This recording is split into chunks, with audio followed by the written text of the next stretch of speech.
Hey guys, what's up? So before we start the D-War review, I want to point out that this is a bit off schedule, mainly because I ended up getting a infection, and, well, for the first day and so, I felt like shit. Now I still have it, and I'm currently recovering from it, but I feel better enough to do the finishing touches on the video, and I thought, why not? Plus, since this video is gonna be off schedule, and as a result, the final videos of this month before, well, Spooktober time is also gonna probably be off schedule, because I'd also like to get those out. A few friends advised me that maybe I shouldn't worry about uploading weekly, but more so, just post whenever I can. And I thought, why not? That's a good idea. It might put less stress on me, and it might help the channel grow. I don't know, I've heard very different opinions on how growing channels work. It's often very inconsistent, but I'm a small channel, so I could kinda afford to experiment around to see what works for me on what would help me grow, because I know different content creators have different tactics to growing. Some people be like, oh, do this, and other people would be like, no, don't do that, do this. It's very differing, but I think I can try something different here and see how this works out for me by going by those friends' advice. But anyway, enjoy the review. What's up, everyone? Gojin the Makai Phantom approaching ya, and today we're looking at some hot shit. And what would that be other than D-War? No, put the Brazers links away, you pervert, because what we're looking at today translates to Dragon Wars. If you ever lived in South Korea, you probably know of the famous comedian Shim Hung-rae one way or another. But did you know Shim was also a big fan of tokusatsu? So in the 80s, he'd pursue a filmmaking career with superhero works like Urame following him as the hero. These didn't get much traffic, however, starting the late 90s with the reimagining of 1967's Yongari, Monster from the Deep, Shim would grab the biggest budget Korea has seen up to that point, with American actors only to become a laughingstock amongst the community it aimed to please. This wouldn't stop Mr. Shim Hung-rae, as in 2001, recently after releasing the polished version of Yongari, would come up with a follow-up called Dragon Wars, or for short, D-War. However, with the idea to push boundaries further, they would go over budget to $99 million, delaying the movie to 2007, being the highest budget Korean film to date. Even after the joke Yongari turned out to be, people took interest in D-War's product, with the main inspirations being Godzilla and Lord of the Rings. Unfortunately though, while it set a record for the South Korean box office and was a decent theatrical success here, with China even coming close to Korea's, it would receive a very negative reputation from critics overseas, criticizing the acting and script despite high amounts of praise for the visuals. On the bright side, though, its reputation for Korea it holds was serviceable for the use of Korean patriarchy, handling of the lore, and of course the kaiju action. It won the Audience Choice for Blue Dragon Award and multiple nominations for its visual effects, even winning one at 2008's Grand Bell Awards in South Korea. Make no mistake, it has faced a fair share of criticism over there for the issues those in the West has pointed out. However, it has gained somewhat of a cult following over time for the mix of elements from Japan's Godzilla, America's Lord of the Rings, and Korean mythos to make it have a multicultural appeal to fans of kaiju and fantasy media. Now, is D-War the piece of garbage critics would have you believe, or were they too harsh on Shim Hyung-rae's dream product? Back in old Korea, there is a woman named Yeonji-ju, chosen by heaven to provide the power to choose which Imugi is worthy of becoming the celestial dragon. There are two of these Imugi, both having their own intentions, so when the Bodaki doesn't get access to it, he sends his army on the village to find the young woman. That said, this wouldn't go his way, as Harum and Yeonji-ju sacrificed their lives to avoid the Bodaki from getting its hands on it. Future Gojin here. I know I've referred to the Korean girl in the past as Yeonji-ju, which technically isn't wrong, as that's what she holds in her, and that's what the Atriox army refers to her as, but her birth given name which is what we should be going by since I call her current life Sarah, is Naden. Okay, just wanted to make that clear. But, back to the video. Years later, a reincarnated boy comes across what his past life had and is taught by Jack what the future holds for him and to be ready for when the time comes. First things first, there is exposition, but it's what I'd label reasonable type, as Jack explains it to a child who is destined to discover what would eventually turn into a fantasy-esque war. You can't even make the show don't tell argument since it leads up to what I'd consider the best part of the movie that's tragically short. The pieces in old Korea. But here's where I get a bit critical. You get the feeling this should have been half the movie since not only are these scenes the most beautiful, they introduce the lore, they're how Ethan and Sarah get destined together, but what we're treated to is what feels like a compilation film only here to give us a summary of the main plot points we'll see later. It's basically a 3 to 4 hour movie. We get a 15-minute plot summary of the first half, only to be awkwardly dropped in the middle of the second, expecting to have a full grasp what's going on and why you should be invested in these people, which I'll get to later.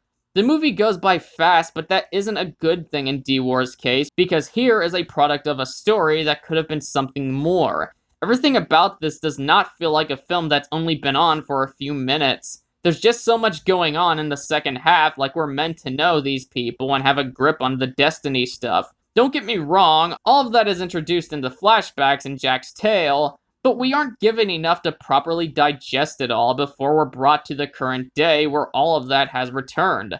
Imagine skimming through the important first hour or two for Lord of the Rings to understand the basics, then watching the entirety of the last hour and a half. That isn't gonna sit well. My theory is either Shim Hung Rae rushed its production out of excitement of getting his passion project to the screens, or he was afraid Americans wouldn't be ready for a full-on Lord of the Rings style kaiju flick in South Korea, which I guess is fair considering he put a lot of money towards this movie, hoping to get mass appeal from it, but that doesn't excuse the incompetent writing here. At its best, D-War feels right at home during the scenes in Korea circa 1507. Sadly, this is where it feels a bit underutilized as well, with greater emphasis placed on the modern Los Angeles-based shenanigans.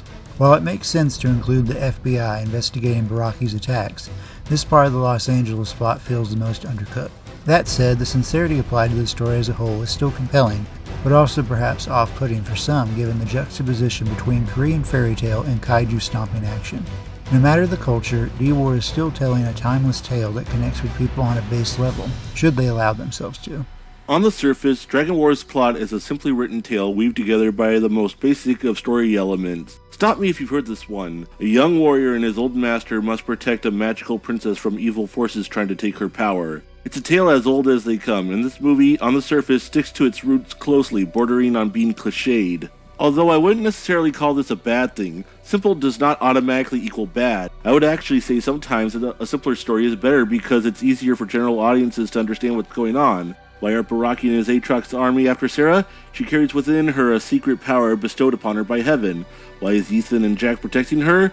It's just their destiny as decreed also by Heaven. That and Ethan trying to get that Ueju booty. Bow chicka wow wow. Why is all this happening as is? Here's a flashback for you to get a bare gist of why. That and an awesome action sequence. For the most part, we get a fairly linear plot told with most of the essential parts of basic storytelling there to guide the audience. How sustainable it is in rewatchability might admittedly vary, as some could find the story too basic to want to go back and revisit a whole lot. Conversely, because the story was so easy to hop into the first time, some folks could find it accessible enough to watch a multitude of times for the fun of it. For me, I tend to fall into the latter category because besides the story being basic enough to follow, the movie's also bolstered by a great many other aspects we'll talk about later. We actually get two versions of the Protect the Magic Princess story type in this film. As hinted at before, we're treated to a flashback set in a village in feudal-era Korea, telling the story in a more traditional light that one might expect based on the plot description that I gave at the top of my analysis. Then the second version, and the main crux of what the film's plot is based around, is set in modern-day Los Angeles, circa 2007. As is, Some could call this movie bare bones with only a few action sequences, effects-heavy shots, and grand spectacles here and there, making the movie seem like it wasn't a waste of time, depending on who you talk to. For me, while I can understand this take from some people to an extent, I'm still able to enjoy it for what it is, and even call it compelling at times. I find it to be fun, with great action-packed battles, and character motivations easy enough to understand. There's even a little drama regarding the main characters of Ethan and Sarah. They both know they have a part to play in the story, but at the same time, they don't want to see it through because they want to be together. And unfortunately, they can't be together and fulfill their part of the prophecy too. It's got to be one or the other. I don't know about you, but I call that good drama. Some might say the predictable outcome undercuts the tension, which I can understand, and I do sort of wish they had played into this aspect more, so the drama might make the ending everyone saw coming worth it more. But as is, I find it serviceable enough, especially since there are other elements in the movie that help make up for how bare bones it could come across. Having said all that, the movie is admittedly not perfect, even with how basic its plot is. You'd think there'd be no way to screw it up, right? Well, as much as I love this movie, I did find a few scenes that could be a bit problematic from a storytelling perspective. I don't know if I would necessarily call them all plot holes, but they really do take away from the movie viewing experience. Said scenes don't really ruin the movie for me as a whole, but I can see why they would frustrate casual viewers and take them out of the film's plot. The specific scenes I'm referring to are as followed. First is the evil general of the Aatrox army going to Jack's antique shop and nothing really becoming of it. Although it does give us one of the funniest scenes from the movie.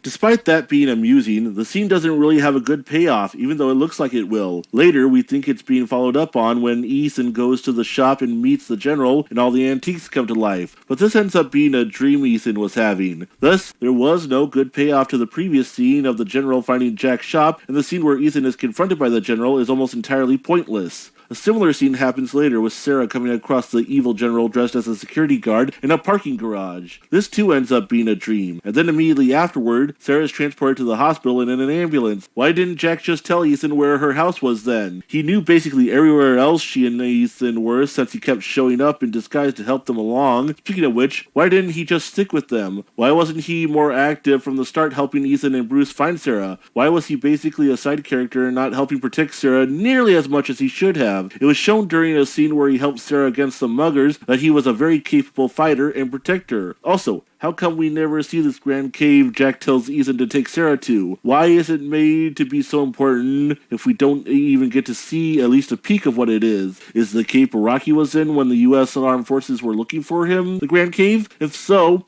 what was he doing there? Was he waiting for Sarah to show up there and spring a trap? If so, that's one clever snake. These are little tidbits that poke holes in what would have been an otherwise basic but enjoyable movie plot. We should have gotten at least one shot of the Grand Cave and it be made absolutely clear that's what we're looking at. Jack and the evil general should have had that fight in the antique store that was teased. Ethan walking into the antique store later should not have been a dream. He should have legit come in and found the place wrecked before getting a sign of some sort that Jack was fine. Sarah should have not been dreaming but actually have been in the parking garage with the general, and she should have barely escaped from him and have been found by a good Samaritan who called an ambulance for her after she slipped into unconsciousness. That would have been why she was admitted into the hospital. There you go, problematic scenes fixed.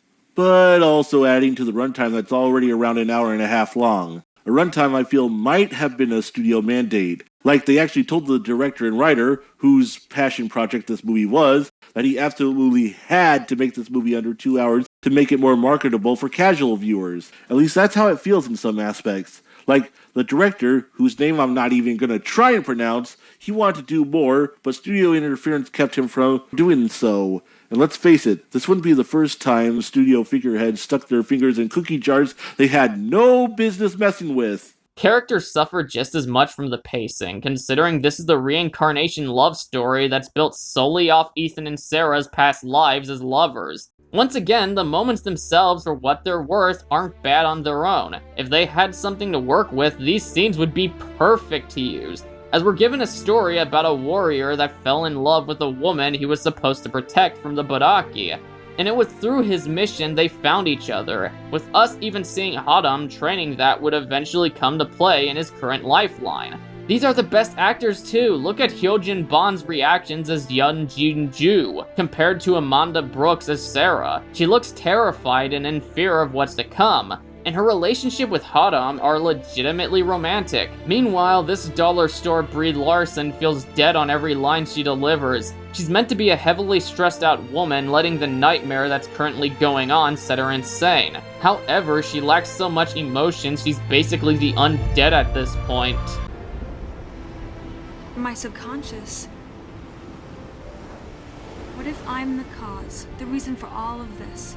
But hey, still worth more than the real Brie Larson. The point is, why hire this bitch when you can get AIDS for 50% off? I know many people give Jason Burr shit for his performance, but outside of a few points I think needed a reshooting, I'm pretty sure he was intended to be stoic, considering his reactions to certain events. He does seem to be trying, and when moments of emotion are made to show up, at least something comes out. The dynamic with Sarah and Ethan is not bad in itself. Their first meetup, there's an appropriate use of tension, like an old friend met up for the first time in years. Sure, she doesn't have her memory yet, but it's reasonable she wouldn't question him after the shit she's been through. On a writing perspective, it's the first time we actually feel like these are the same people as those in old Korea. To be fair, again, she has no idea who he is when they fell in love out of nowhere, but aspects to her past were resurrecting again, including her feelings towards her old lover. Robert Forster easily was the top actor for the segment of the movie.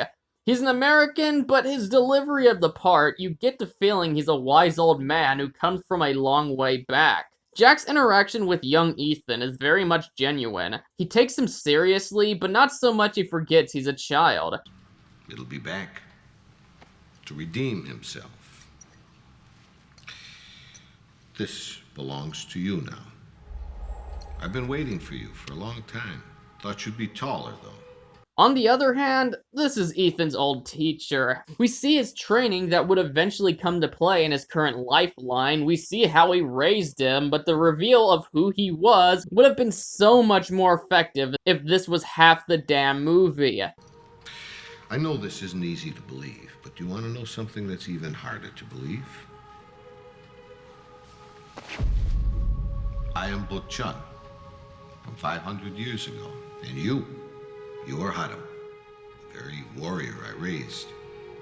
It's okay, I've been whitewashed by Jesus too! Craig Robinson's a comedic relief who's actually not annoying. He has a dry sense of humor that brings fun to the scenes he's in. He's like that fun coworker you're friends with who's loyal but snarky at the same time. Granted, at work he seems a bit light on emotion, but I think that's the point. He's bored at his job and he essentially makes jokes as a pastime. Shim Hung Rae is a famous comedian in South Korea, and it shows here because while a joke can interfere with non-goofy scenarios, they're for the most part in that gray area between funny, but in a semi-realistic way to avoid taking us out of it. I need to see her. It's a matter of life and death. I believe that's what I've been talking about. Do you not understand the meaning of the word quarantine? I don't think it was given enough credit for this movie, as it was done better than half of Hollywood's blockbusters. I'm looking at you, Marvel. The general of the Atriox army was loads of fun. You don't know too much about him, but that's good since he's really just the leader of the pack for their god Baraki. I used to find it laughable seeing an old white dude speak in a demonic Korean language, but now I think it suits the role as Wiles is clearly having the time of his life here. Plus, he offered an absolutely badass chant that created tension for the arrival of the Baraki in a way I couldn't have think been done better myself.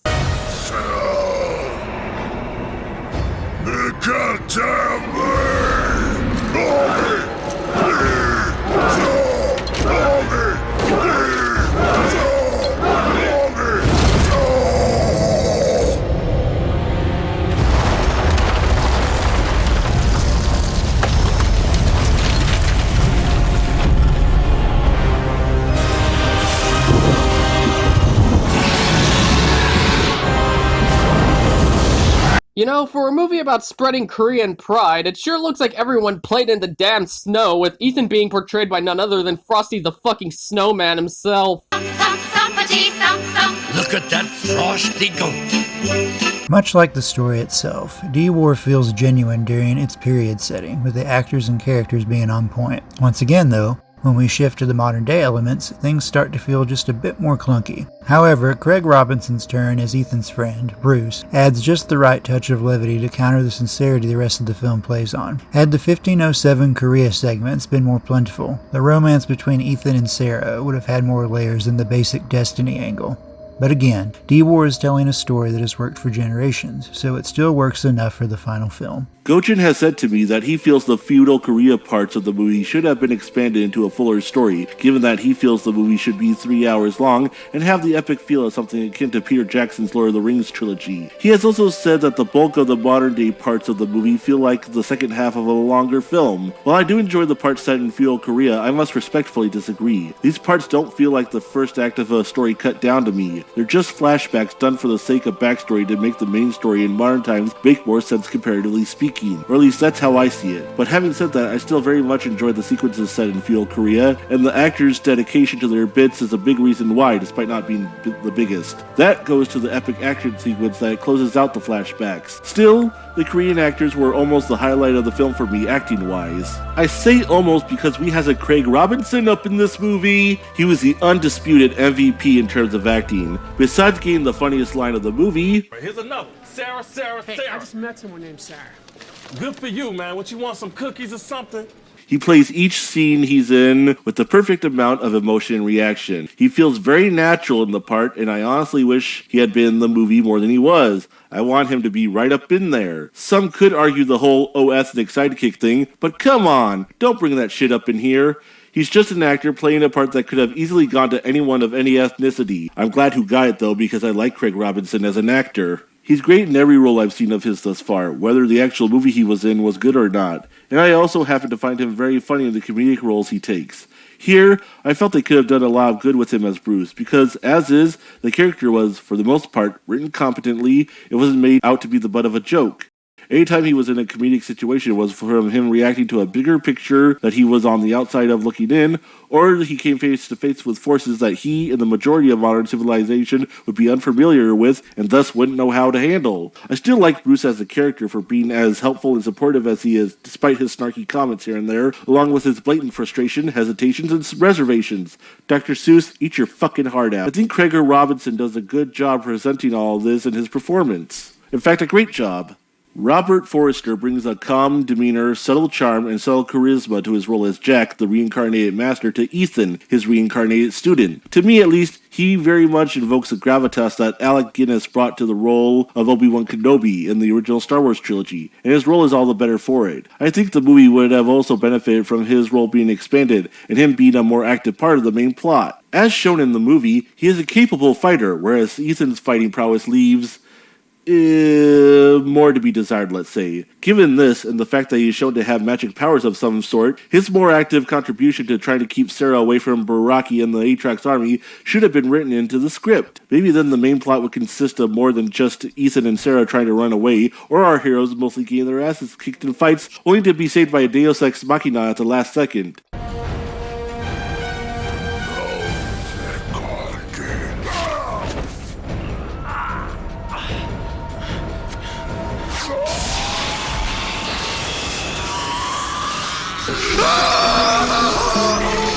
As is, Forster's role as the enigmatic Jack is serviceable enough, if a bit frustrating due to his lack of active participation in the plot. Upon a recent rewatch, Jason Burr actually does a better job as Ethan than I remembered. I used to think he was dull, boring, and lacked the on-screen charisma a leading actor in a movie like this required. I also thought that might have been at least partially by design, given that he was supposed to be an everyman that audiences could relate to easily, despite him apparently having some sort of predetermined destiny. But now I feel he has his own subtle charisma and charm he brings to the role, and because he looks so comparatively plain as a person, while still being decent enough eye candy for them ladies, and acts as such, for the most part, he's still effectively relatable, and it's easy to cheer for him as a result, at least to me anyway. Still, I do wish the character of Ethan was at least somewhat of a more competent fighter.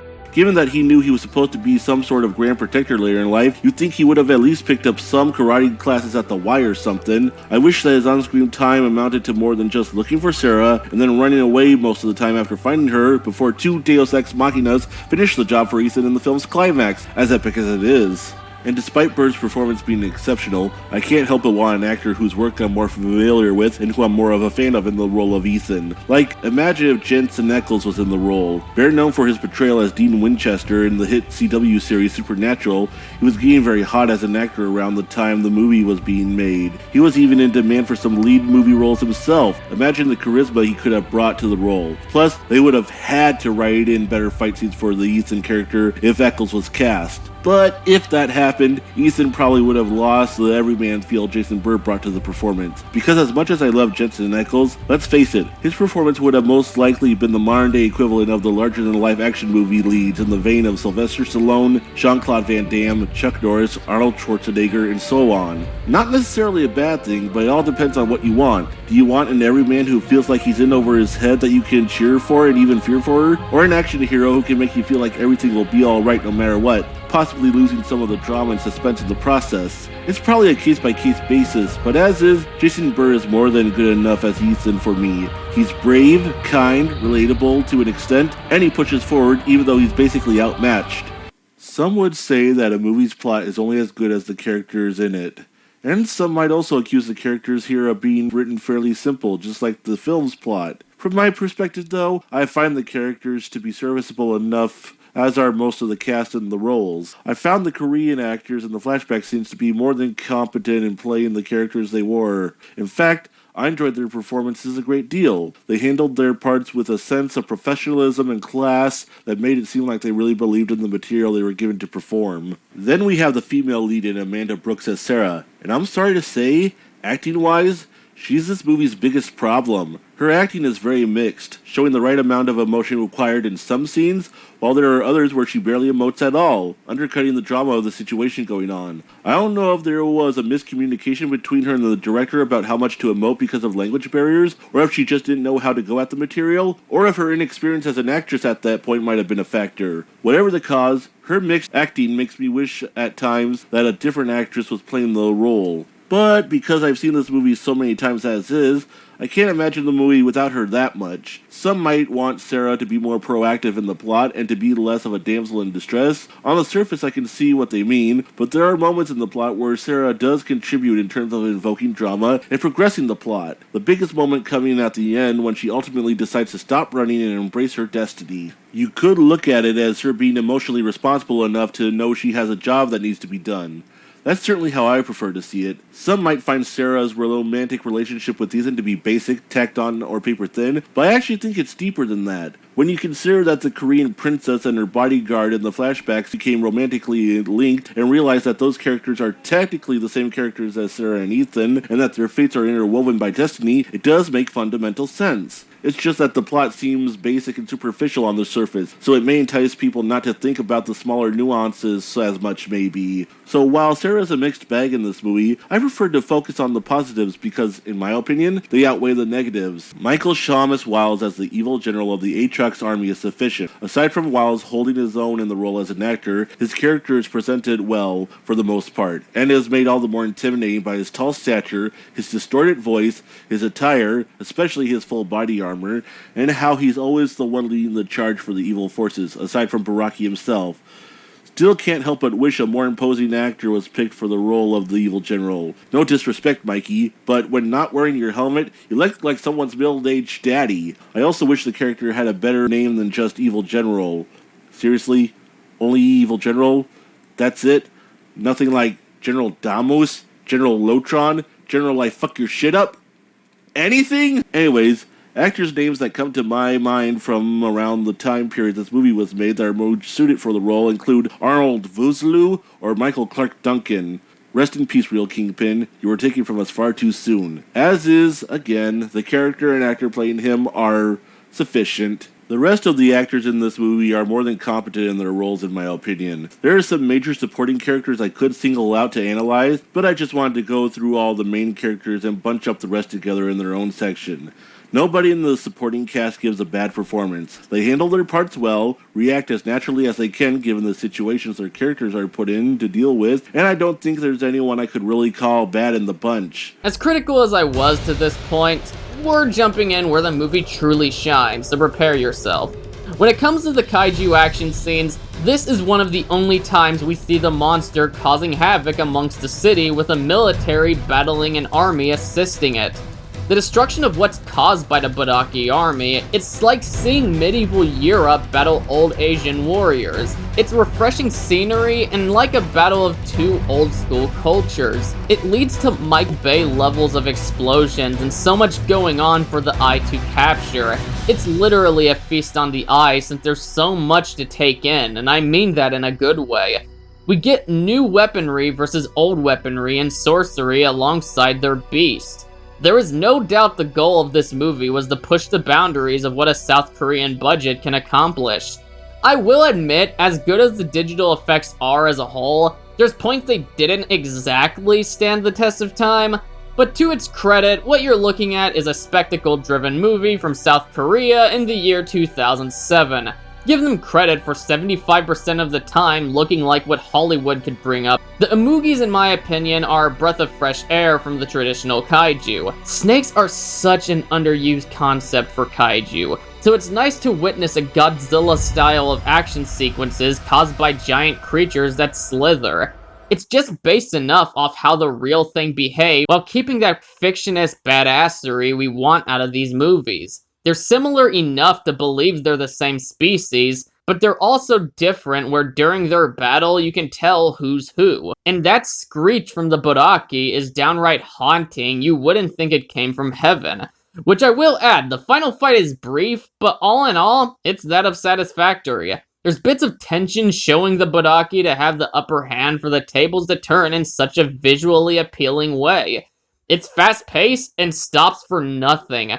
Not even the transformation added in between, which was the cherry on top resembling a snake shedding its skin to reach its greater form with a mighty roar in addition. Another aspect I'd like to mention is the emotional display both the Moogis have to separate them. As stated, they look different, but there's more than what the eye can see to these monsters, as they aren't just giant snakes from heaven. They've got a goal and intelligence. The Bodaki show signs of aggressively wanting the Yajiju for its own selfish needs, while the good Amugi, for the little time it's on, shows expression of kindness, giving Ethan his final wish to speak with Sarah, and it even tears up. And it's assisted by the quality CGI work here that distinguishes the two beasts that's only matched of that from Godzilla movies if we're to talk about the display of empathy. However, giant monsters and explosions aren't where the spectacle ends. The environments that which our human characters stand blend right in, and the darkness of the arena made for a convincing place where the Bodaki would lie.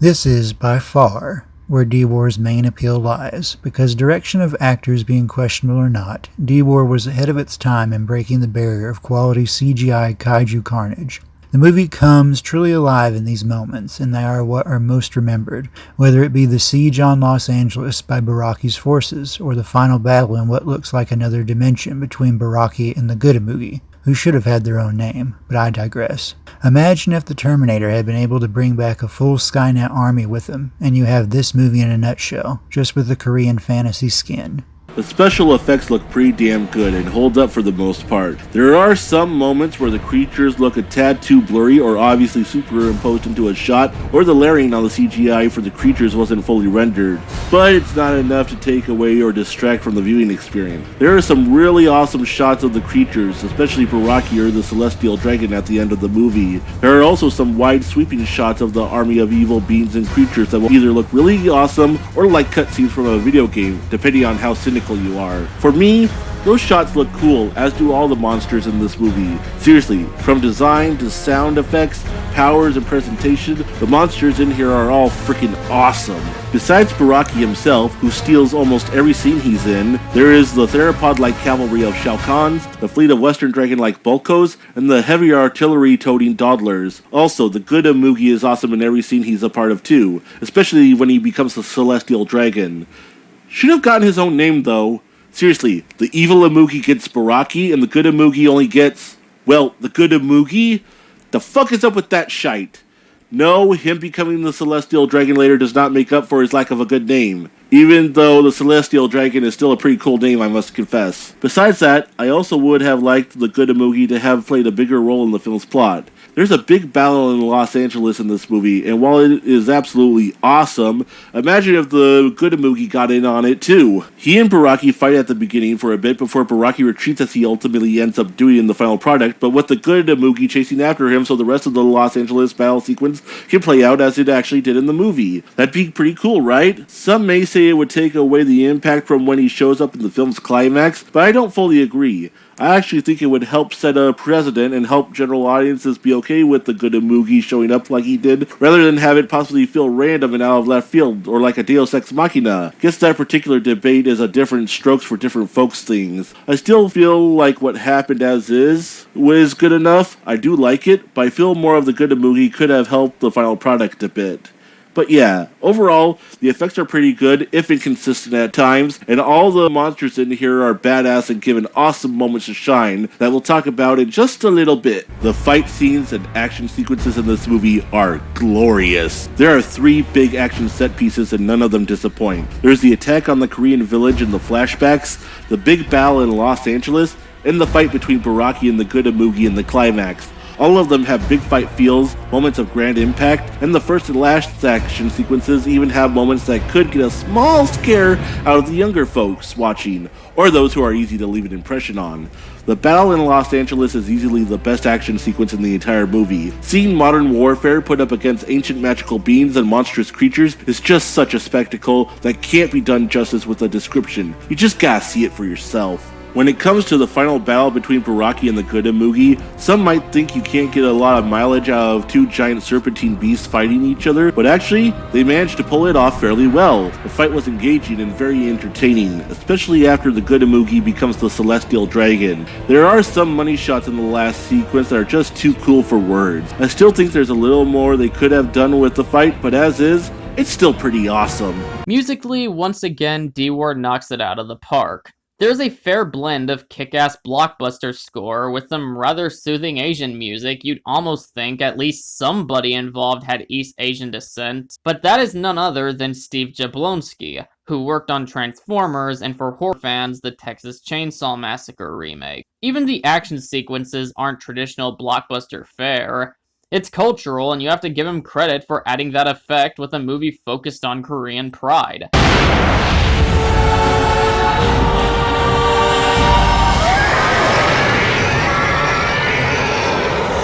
But that's half the score. The other half lures us in with its relaxing nature, including the beginning like we're being read a story by the calm narrator. Every 500 years, a young woman is born. A woman who possesses a spirit power that can turn a serpent into the mightiest dragon of all. It's beautiful even, and it's a crime the lack of recognition it gets out of preference to point out what Dragon Wars fell short on. 때가 얼마 남지 않았다. 분명하게 놈들이 올 것이야. 네, 저도 알고 있습니다. 날 따라오너라. Not to be lost in the shuffle, Steve Jablonsky, most well known probably for his Transformers scores, knocks it out of the park with the score for D-War, channeling the perfect amount of culture-appropriate melodies, while also mixing it with his usual, emotionally epic style. The use of the Korean folk song at the end not only perfectly follows the cathartic glory following the Battle of the Dragons, but is the perfect encapsulation of the sincerity that permeates the movie. The music for this movie overall is absolutely fantastic. While there are pieces in here that feel like fillers are there just because they had to be, there are also a great many epic themes and pieces of music that really help elevate the movie. It all fits together. Nothing feels out of place, and it can be either grand and epic or soft and beautiful. 아버님이 미안하다. My favorite piece of music is easily the ending theme that plays as Ethan walks through the desert after the Celestial Dragon ascends into the heavens before the credits roll. You know, speaking of that, you ever wonder what happened to Ethan or what was going through his head at that moment? Like, fucking, he goes through all that and is left to fend for himself and try to get back home on his own? Think about it. You and I have been given a great honor. This is your destiny.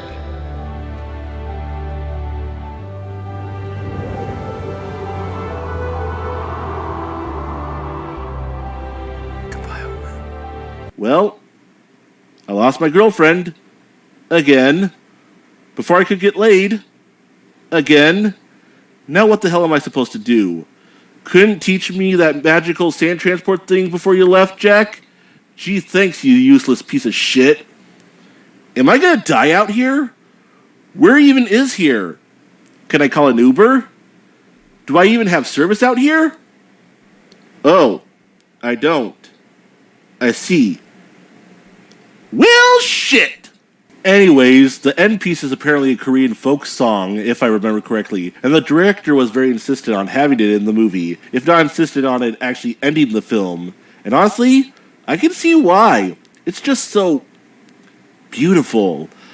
I don't even know if I can find words to describe it. The song is just very feels-inducing. It's so soft, serene, peaceful, and beautiful. It's like listening to it can make you feel like everything is going to be alright. Or you get very emotional. It's a very powerful piece of music. I absolutely adore it, as I do the majority of the soundtrack. It's just a great lesson, especially that ending piece that takes us into the end credits. Even if Ethan did end up dying from dehydration and starvation after wandering aimlessly through the desert. Sorry. Oh. D-War is one of those films that had a lot hyped, but on release left a lot of people pissed off, and I completely understand why. The story has a lot of cool things in it, and how they're presented are fascinating in themselves. But the pacing is such a nightmare, a lot of it comes off half-baked. I'm convinced if the parts in America were the second half to a larger story, most of its problems would go away. Yeah, there's a few minutes I think could be added to flesh out the FBI and Sarah's friends, and a few reshoots for better acting would have been nice, but as a whole, it would be nearing masterful. But even as it is, there's too many epic moments about it for me to call this a bad movie. I would 100% buy action figures to the Imugis. The climax is awesome with a superb build-up for the Bodaki, and the movie looks and sounds beautiful as a whole. I'd be lying if I said I wasn't disappointed from the lack of delivery for its potential, but I can still turn it on and have a decent time with it. Not the masterpiece Godzilla meets Lord of the Rings could have been, but still worth a solid 6 out of 10 stars. Given how he starred with his remake of Yongari, director Shim's work on D-War shows a massive leap forward, while also retaining a style that reminds you who is behind the camera. In an era where Godzilla 98 was the most noteworthy CGI kaiju movie of its kind, D-War took that example, but then decided to try and break the mold that franchises like Pacific Rim and the Monsterverse then took the ball and ran with. It walked so they could run. On one hand ahead of its time, but on the other also destined to be a cult classic for its very specific niche appeal. The main thing that has constantly come up when reviewing this movie is one word: sincerity. Whether that works for everyone or not, well, it's all subjective anyway. I give it 4 out of 5. Overall, Dragon Wars is a heavily flawed but still otherwise enjoyable movie. It's got a basic story that is held together and bolstered by some awesome action set pieces, a stellar musical score, mostly competent acting, good visual direction, and awesome creatures brought to life by good, if at times clunky special effects. I'd gladly watch this movie again and again, be it by myself, or if it came up as a suggestion at a group event. While not perfect, it's still highly entertaining for me at least. Besides, no movie is ever really perfect. Even the fixes I suggested throughout this review might not fix the movie for other people. Tastes in movies and TV shows are subjective after all, but in my subjective opinion, I award the movie a solid 7 out of 10. Not one of the best movies ever, and not even one of my favorites, but it's far from a disaster as far as I'm concerned. Thank you all for taking the time to listen, and thank you to Gojin for having me and my homie Trevor on for this review. Until there's either a next time, or I'm never heard from again after this review, stay awesome, beautiful people.